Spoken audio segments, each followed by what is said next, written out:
Well, it seems it's a passion that I was born with. In fact, I had someone who would read your palm, said that I made swords in ancient China in another lifetime, and it would seem like I had a passion for knives when I was young. In 1956, I got out of the Navy, and I met a fellow that made a knife, and I thought, well, if he can make one, so can I. I'd seen a movie in 1952 of a story about Alan Ladd portrayed Jim Bowie, and I just had to have a Bowie knife. So when I saw this other guy's Bowie knife that he'd made, I just had to have one. So I went from the design to making wooden ones to actually making my first knife. With fantasy, there's no rules. You know, with traditional knives like the Bowie knives or the hunting knives, the knives that are designed for a tool are pretty restricted because they're designed for a specific use. Now fantasy, one of the first ones I did, a good friend of mine, Paul Ehlers in New York, was kind of an artist. He drew for comic books and designed skateboards. He'd do anything for a livelihood, and he started drawing knives based on insects. So all of a sudden, because of his ideas, we started to see what would happen. And it was kind of scary at first. It was because I was really taking a chance. I was really kind of going out on a limb. Number one, that it takes a long time to make some of these things. So when you put a price tag of $2,000 on a piece, you're kind of limiting your buying market or your collectors. What's interesting about knives is the knives that I sold back in Utah for $78. To get one today from a collector, you'd have to almost pay $1,000 to get it. So these knives are valued a little better than the stock market. They have all gone up in price, even the factory knives. When we did Rambo 3, some of the early factory knives that sold for $60, people, because they've been discontinued, people are paying $300 to complete their series in the collection.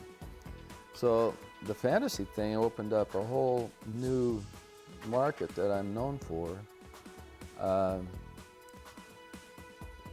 They've been used in movies, usually the prop guys. They say, well, how do you get knives in movies?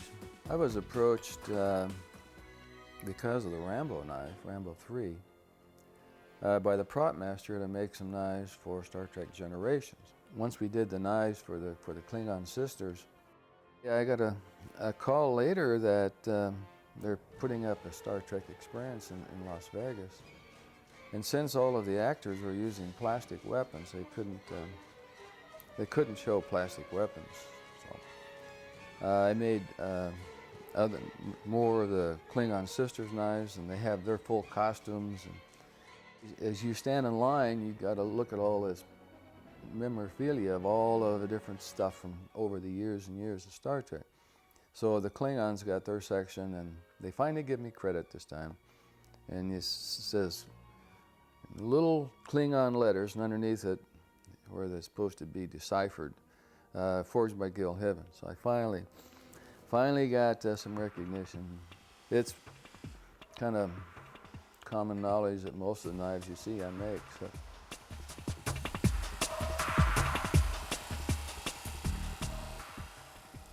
I was at a New York knife show, and a fireman came up and gave me his card and wanted to know if I'd be interested in making a knife to salvage from the steel from the World Trade Center, along with 6 other makers. He's going to have 7 knives that would be auctioned off, and the money would go to the Fireman Relief Fund for those firemen. And I said I'd be honored, you know. And then I kind of forgot about it. One day I got this real heavy piece of steel in the mail. It was all rusty and about a 1/2 inch thick, 12 inches square, been cut out with a cutting torch. Pretty rough looking. So anyway, I started working on it, and it was a little strange, you know, the feeling that I got from it. Working on the two pieces that I finished was just really kind of interesting and a little strange. I had my good friend Rick Hutchings, we call him Hutch, the Scrimshaw. The scenes on both of them of the firemen raising the flag during the salvage operation, when they were cleaning everything up. I did more of a fantasy one for the one I've kept, and the other one is pretty traditional. And I did get a nice picture of all the firemen with autographs. They all autographs, so that was kind of cool. One thing I would like to say about being a knife maker is the challenges that I probably placed on myself to make, and the rewards are so self-rewarding. But I think too, the people that I've met. This is a way to really communicate on a common ground. If I can make something beautiful and somebody comes up and admires it, then it's like they're admiring what I did. So then, I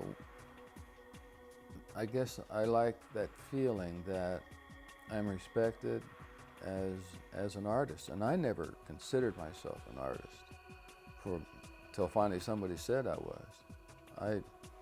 I was just making knives. And what I've tried to do is take knives beyond what they are into an art form.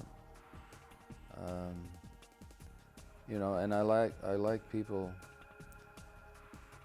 to be able to look at them and see part of me in them, you know. And after I'm gone, then the prices will really go up. So get them while they're hot. Huh?